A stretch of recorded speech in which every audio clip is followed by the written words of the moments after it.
Reggae artist Jah9 has announced that she is expecting a baby.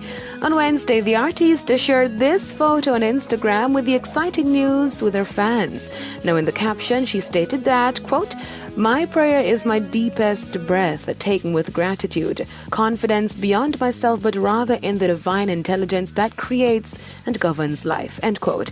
She also noted that, quote, "It's now officially 2 years since I left Jamaica for the continent, not knowing the plans that were unfolding ahead of me, but trusting the guidance of my intuition, the ancestors, the Most High, leading me forward. Hashtag new life," end quote. Jah9 also tells her fans to look forward for new music and new projects. The reggae artist is known for her tracks like Avocado, Love Has Found I, Unafraid, among others. Most recently, she teamed up with Yardcore and the Subatomic Sound System for a cover of John Holt's 1982 classic Police and Helicopter.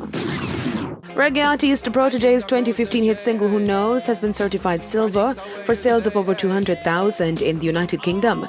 Now, the track released by Warner Records UK features Chronix, and it was an urban hit in the United Kingdom in 2016. The official music video has racked up more than 165 million views on YouTube.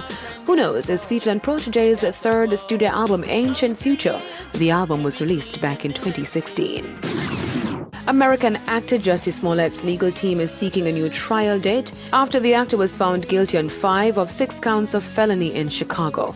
Smollett was charged for making a false report, claiming that he was the victim of a hate crime in January of 2019. He was also faced with a disorderly conduct charge for a false crime report.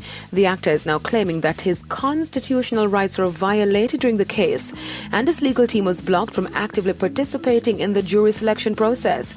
His attorneys also claimed that the court made numerous errors before and during the trial, and that the evidence was insufficient and inconsistent.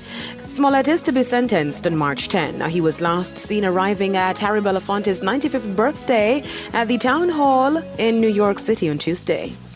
I am Datrain Gordon reporting for ePrime.